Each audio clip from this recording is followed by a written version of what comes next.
இன்னைக்கு நம்ம சம்மருக்கு ஒரு சூப்பரான கூலிங்கான ஃபேன் பண்ண போகிறோம். ஸோ இதை ஆன் பண்ணி காட்டுறேன் நான் உங்களுக்கு வந்து இதில் ஆரம்பமே இப்படி தான் இருக்கணுமா. ஸோ ஃபேன் ஆன் பண்ணதுக்கு நம்மளுக்கு இங்கே ஒரு பட்டன் இருக்குது, அதை ப்ரெஸ் பண்ணி தான் ஆன் பண்ணோம்.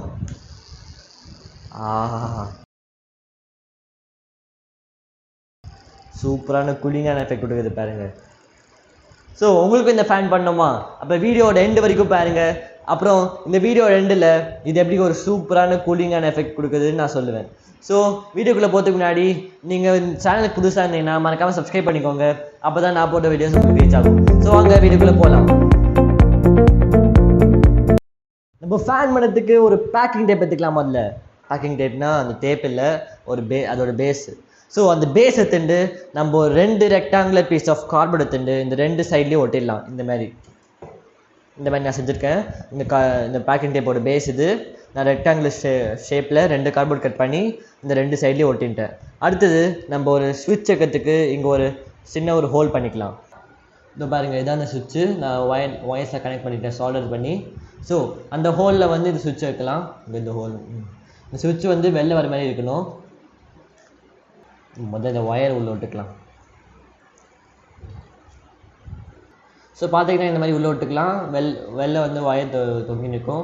அப்புறம் ஃபிக்ஸ் பண்ணிக்கலாம். அதாவது ஒயர் பண்ணிக்கலாம். இப்போ நம்ம இந்த மாதிரி ஒரு பேட்டரி ஹோல்டர் எடுத்துக்கலாம். இந்த பேட்டரி ஹோல்டரில் சுவிட்ச் மாதிரி இருக்கும். ஸோ காம்பனன்ட்ஸோட லிங்க் எல்லாமே டிஸ்கிரிப்ஷனில் இருக்கும், வேணால் பாருங்கள். ஸோ திறந்தோன்னா நம்மளுக்கு 2 AA பேட்டரி போடுற மாதிரி இருக்கும். ஸோ இந்த பேட்டரி ஹோல்டரோட நெகட்டிவை வந்து நம்ம இந்த சுவிட்சோட நெகட்டிவ் கனெக்ட் பண்ணிக்கலாம், அதாவது சுவிட்சோட ஒரு டெர்மினலுக்கு. அதுக்கப்புறம் நம்ம இந்த மாதிரி ஒரு மோட்டார் எடுத்துக்கலாம். ஸோ இந்த மோட்டாரோட டெர்மினலை கட் பண்ணிக்கலாம்.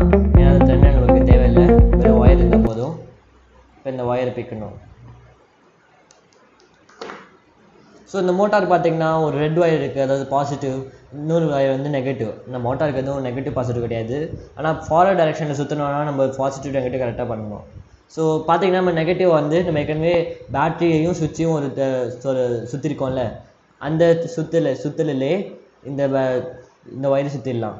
அதாவது பேட்டரியோட நெகட்டிவ் டு மோட்டாரோட நெகட்டிவ், அப்புறம் சுவிட்சோட ஒரு டெர்மினல். அதுக்கப்புறம் பார்த்திங்கன்னா இந்த பேட்டரியோட பாசிட்டிவ், அப்புறம் சுவிட்சோட அனதர் டெர்மினல், அப்புறம் பேட்டரியோட பாசிட்டிவ் வந்து மோட்டாரோட பாசிட்டிவ் வந்து ஒன்றா சேர்த்துக்கலாம். அதாவது எல்லாத்தோடைய பாசிட்டிவும் ஒன்றா சேர்த்துக்கலாம். அதுதான் பிரச்சனை. ஸோ இப்போ பார்த்தீங்கன்னா நம்ம எல்லாத்தோட பாசிட்டிவ் கனெக்ட் பண்ணிட்டோம், எல்லாத்தோட நெகட்டிவ் கனெக்ட் பண்ணிட்டோம். இப்போ நம்ம மீதி வேலை வந்து பேட்டரியை வைக்கிறது தான். ஸோ பேட்டரியை வைக்கலாம். என்ன அது தப்பான சுவிட்ச் எடுத்துட்டேன். இது வந்து நார்மலாக ஆனாக இருக்கும், அது பட்டன் ப்ரெஸ் பண்ணால் ஆஃப் ஆகிடும். தப்பான சுவிட்ச் எடுத்துட்டேன். ஹோல் வேறு போட்டேன், இந்த சுவிட்சை மாற்றணும்.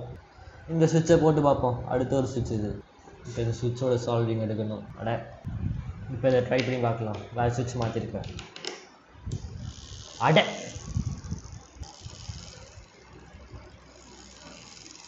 பட்டன் ப்ரெஸ் பண்ணால் ஆஃப் ஆகும். சரி, தப்பை திருத்திக்கலாம். பேட்டரியோட நெகட்டிவும் மோட்டரோட நெகட்டிவும் ஒன்றா சேர்த்துக்கலாம்.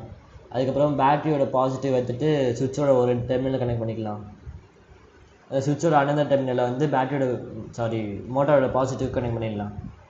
இங்கே அது இஞ்சி வந்துச்சா? இப்போயாச்சும் ஒர்க் ஆகுதான்னு பார்க்கலாம். என்ன சூடாது? இப்போ இருக்காது பாருங்கள், ஆஃபில் இருக்குது. பட்டன் ப்ரெஸ் பண்ணால் ஆன் ஆகுது பாருங்க. ஏய் பண்ணி முடிச்சிட்டேன். சிம்பிளானது நான் ஃபஸ்ட்டே பண்ணியிருந்தோம், குழப்பிட்டேன். ஸோ நான் முன்னாடி என்ன பண்ணியிருந்தேன்னா, பேட்டரியோட பாசிட்டிவை மோட்டாரை கனெக்ட் பண்ணிவிட்டு, பேட்டரியோட நெகட்டிவை மோட்டாரை கனெக்ட் பண்ணிவிட்டு, சுவிட்சை 2 நடுவில் கனெக்ட் பண்ணிட்டேன். இது என்ன விஷயம் இருக்குது? மோட்டார் ஒர்க்கு தானே ஆகும் பேட்டரி கனெக்ட் பண்ணால். வேறு என்ன பண்ணி இப்போ அதை தப்பாக திருத்திட்டு நான் பேட்டரியோட நெகட்டிவை மோட்டார் நெகட்டிவ் கனெக்ட் பண்ணிட்டேன். அப்புறம் மோட்டாரோட பாசிட்டிவை இந்த பட்டனோட நெகட்டிவ் கனெக்ட் பண்ணியிருக்கேன், அதாவது ஒரு டெர்மினல். இங்கே பாருங்க. ஸோ மோட்டாரோட நெகட்டிவ் வந்து ஒரு டெர்மினல் சுவிட்சும், அந்த டெர்மினலோட சுவிட்சை வந்து பேட்டரியோட பாசிட்டிவ்க்கும் கனெக்ட் பண்ணியிருக்கேன். ஸோ இப்போ நம்ம அந்த எல்லாத்தையும் ரெடி பண்ணிடலாம். வெற்றிகரமாக இந்த ஃபேனை பண்ணி முடிச்சிட்டோம். இந்த மோட்டாரை ஃப்ரண்டில் வச்சுருக்கேன். அப்புறம் இந்த பட்டனை சைடில் பட்டனுக்கு ஒரு கேப் போட்டிருக்கேன் நான் சும்மா லுக்குக்காக. அப்புறம் பார்த்தீங்கன்னா பின்னாடி பேட்ரி இருக்குது, அது கூட ஒரு சுவிட்சும் இருக்குது. இது தெரியுதா இங்கே பாருங்கள், சுவிட்சும் இருக்குது. அது நம்மளுக்கு தேவையில்லை, சும்மா ஆன்லேயே வச்சுருக்கலாம். ஸோ போட்டு பார்க்கலாம் எப்படி இருக்குன்னு. சரி இந்த ஃபேனை போட்டு பார்க்கலாம். இன்னும் ஆன் ஆக மாட்டேங்குது. ஓ சுவிட்சு உள்ள போயிடுச்சு. காற்று செமையாக கொடுக்குது, கூலிங்கான எஃபெக்ட்டும் கொடுக்குது. அது எப்படி கூலிங்கான எஃபெக்ட் கொடுக்குது? நான் முந்தைய வீடியோ சொன்ன மாதிரி இந்த ஃபேனோட கான்செப்ட் தான் இதேவும். இது ஸ்லோவான ஸ்பீடில் கூலிங்கான எஃபெக்ட் கொடுக்கும். அது எப்படின்னா இந்த ஃபேனோட ப்ரொப்பல்லர் வந்து ஸ்லோவான ஸ்பீடில் இல்லை ஹையான ஸ்பீட்லேயும் காற்றை வந்து எல்லாருக்கும் டெலிவர் பண்ணுறதுக்காக தான் இந்த ஃபேனோட ப்ரொப்பல்லர் அந்த மாதிரி டிசைன் பண்ணியிருக்காங்க. ஸோ நம்ம லோ ஸ்பீடில் சுற்றும் போது காற்று வந்து சாந்தமாக மூவ் ஆகும். அதனால் அதுக்கு வந்து எந்த ப்ரெஷரும் இல்லை, அது மேலே ஃபாஸ்ட்டாக மூவ் ஆகிறதுக்கு நல்ல சாந்தமாக கூலாக மூவ் ஆகும். ஸோ இப்போ வந்து ஹை ஸ்பீடில் இந்த ஃபேன் வச்சோன்னா காற்றை வந்து அடிச்சுன்னு போக சொல்லும். அடிச்சுன்னு போக சொல்லும் போது ஹை ப்ரெஷர் உருவாகும். ப்ரெஷர் நிறைய இருக்கிறதுனால காற்றுக்கோ வந்து அது கூலிங்கான எஃபெக்ட் கொடுக்காது, ஏன்னா அதுக்கு வேகமாக நகரணும்ல. அதே ஸ்லோவாக வச்சா இது வந்து காற்று கூலாக நகரும், அதனால நமக்கு கூலிங்கான எஃபெக்ட் கொடுக்குது. வேறு எதுவும் இல்லை. ஸோ இந்த வீடியோ உங்களுக்கு வந்து யூஸ்ஃபுல்லாக இருக்கும் நம்புறேன். ஸோ அப்படியே மறக்காமல் சப்ஸ்கிரைப் பண்ணிக்கோங்க, அப்போ தான் நான் போட்ட வீடியோஸ் உங்களுக்கு ரீச் ஆகும். தேங்க்யூ.